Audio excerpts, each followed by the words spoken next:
Everybody in this league is gunning for the Edmonton Oilers. They're not going to sneak up and surprise anybody this year. People are coming after Edmonton. Well, it's a new season, and that means a new start for everybody, including the Edmonton Oilers. And the postseason last year was so fun talking Oilers with you, because I feel in early rounds you were very cautious to be like, hey, I get why everyone's excited about the Oilers, but here are the things that can't be exposed. But as that postseason went on, and maybe it was just because of how they defended and how the goaltending improved, you really, really came around on them. How do you feel about the Oilers entering this season? And if you it's hard. I've been negative again, I'm gonna fucking kill you. Yes, yeah. But here's why. Here's why, though. Here's why, DJ. It's incredibly hard to win in this league. It's incredibly hard to do what they did a year ago and repeat it year after year. You saw Florida go to the Stanley Cup finals twice. That's hard. And I think what Edmonton's going to have to do, if a healthy Dallas Stars team and Dallas plays a little bit better in game 3, Dallas gets over the hump, and we're not talking about Edmonton. I will give you this. Stuart Skinner was the real deal in the playoffs last year. He was the guy that carried them. He absolutely was. Can he do it again? Probably. I would assume his game is going to get more consistent the more he plays, and the older he gets and more experienced he gets. I do believe that. I do get concerned, though. And again, I think the Pacific Division is going to be better. I think Vegas is going to be better, much better than they were a year ago with a healthy Hurdle and Stone. And I know nobody's talking about Vegas, and I don't get it. Vancouver adds DeBrusk, and they're trying to be a little bit bigger, badder version of what they've been in the past, bringing that Rick Tocchet style hockey to Vancouver. So I think they're going to be better. And that's a team that gave Edmonton all they could handle in the playoffs. It's just hard to repeat. Is Jeff Skinner and Victor Arvidsson, and you're still looking at a lineup with Corey Perry in it? Like, is that enough? Is that quick enough? Darnell Nurse, the Jekyll and Hyde Darnell Nurse that we saw throughout the season last year, can he be consistent? Evan Bouchard, he's got to carry the mail the entire season. And they do have that depth through the middle, which you need to win. Best 2 players through the middle of the ice in the National Hockey League. But it's so hard to repeat, DJ. It's so hard to do it again. And right now, this is a team that's got a chip on their shoulder, but everybody in this league is gunning for the Edmonton Oilers. They're not going to sneak up and surprise anybody this year. People are coming after Edmonton. I think it's a good team. Could they win the Stanley Cup? Absolutely they can. They have the goaltending to do it. I think they've got the offense that can blow anybody out. The power play is the best that's ever played the game. They can win the Stanley Cup, but they also could miss the Western Finals. And that's how tight I think it is in the West this year. I think we're going to need to see them play a few games to figure out what the Oil is this season.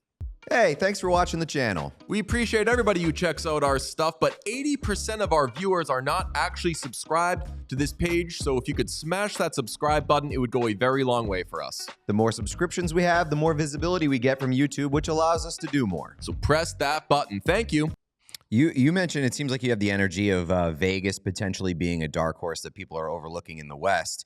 Is there any team like that in the Eastern Conference? Because any conversation that we've had about the Eastern Conference has involved basically the same teams from last year, right? Like we're talking about the Rangers, the Hurricanes, Panthers, Bruins, baby. The Devils are really the only wild card. Like the Devils, I wouldn't even consider a dark horse. They're a wild card. Everybody's like coming into the season being like, watch out for the Devils, which makes them not a dark horse. Is there any team outside of the ones that we just named? Yeah, it's funny, but sadly for Sean DePaz, it is not the Buffalo Sabres. We're not going to sit this year going, is this the year that Buffalo and Ottawa make the playoffs? Because again, the answer is no. But I don't know what Buffalo seemed to take a step backwards to me. I thought this was the year that Buffalo is going to get over the hump, and I just don't like the way this team is built. I don't think Buffalo's going to be the team. And you're right, the team is New Jersey, and it's not like it's a big surprise because they should have been there a year ago. Right. I think the Islanders are boring and they stink. Pittsburgh and Washington are on the way out. Tampa Bay, without Stamkos, I think you're going to be surprised how much the fall off is in Tampa Bay. They're old, they're tired. This is their last kick at the can. Toronto, really? I'm not going to talk about Toronto again. Like, it's just, let's do it now. Toronto's not winning. There, we've said the prediction, it's done. I don't think Toronto is going to be very good again this season. It's just too tight in the East. The only team that was out of the playoffs is going to be any good this year right now is the New Jersey Devils. I think they're really good on the back end. I think they made some good additions back there. Brendan Dillon helps them out tremendously. If they can stay healthy, the biggest issue they had was goaltending a year ago, and well, right now with Markstrom and Allen. That should be fixed too. I like the Devils. I think they're going to be a really good hockey team. They're young, they're fast, they're younger and faster than the New York Rangers. It's going to be an interesting Metro Division. Tell me about Matvei Michkov. I know that for the Philly podcast, you did a little bit of a deep dive on him. We love him. We know how to say his name. It's Michkov. Yeah, Michkov, the kid can play, and there is no doubt that he will help. And the biggest thing he's going to help this team with, you talked about their power play being the worst power play in the National Hockey League a year ago. That won't be the case this year. He single-handedly, between him and Jamie Drysdale being healthy at the back end, his quarterback this power play for the entire season, I think they're finally going to get set to where they need to be. They're going to put Tippett in the middle, and they haven't had a good bumper on that team for a very long time. They have no consistency there. Michkov is unbelievable from the top of the circle on the flank. Kid can shoot, he can pass, he can make plays, he's got speed, he's got really good hockey IQ. He is going to make a huge difference for this Philadelphia Flyer team. But he's coming from an organization, a league, and a country where he's the guy, and he can do literally whatever he wants. Well, I guess his dad's kind of important too, so he does whatever he wants to. John Tortorella doesn't put up with that. I don't think he's had that before, where he's had the guy going, hey, we don't play that way. So we'll see if he responds in a way that, okay, he'll take that criticism and play extremely well. Or, hate to say it, I've seen it in Russian players before where they pout if you push on them and you go, I'll just quit on you. That's going to be the true test for Michkov as this season goes on. How does he handle John Tortorella? Because the kid is for real. He is unbelievable. And if he's not a guy fighting for the call with Celebrini, I don't know who is. We saw Dylan Gunther score last night, and you've seen quite a bit of him going back to Phoenix or Arizona.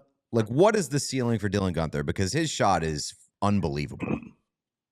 I've said it before, and people jump all over me, and you guys can join the list of guys jumping all over me. I put Dylan Gunther and Logan Cooley with a young Patrick Kane and Taves. I do see that the way their styles complement each other and the way they are on and off the ice. I think Kane is the Cooley, flashy, fashion dance, the nice guy can make those tight inside plays. And I like Cooley to Taves. Maybe not quite as tough and physical as a Jonathan Taves, but he's that kind of a leader. I think he is an unbelievable 200-foot player. He defends extremely well. He's a very smart hockey IQ guy. Shot is elite for a skinny little guy. Like he's just like a wet noodle out there, but he can fire the puck. I think he's going to surprise some people with that shot this year. He is going to be an outstanding player. And I tell you, that 1-2 of Cooley and Gunther, and now they've got Gunther locked up for 8 seasons. They got to get Cooley done this summer. You get those two guys locked up for a long time. I think that is the pillars. That is the what's going to lead this Utah franchise into the future. Dylan Gunther is an amazing hockey player. And it's funny, they're finally going to get recognized in Utah because nobody knew who the hell they were in Arizona, which kind of sucks. They had one national game, I think it was Tuesday against San Jose at 10:30 East last year, and now Utah's on every other night. So it's kind of like the Connor Bedard theory. You're going to see these guys more. So Cooley and Gunther are going to be getting their national publicity this year, and I think you're going to finally recognize what kind of players they are. We all silly like the mayor.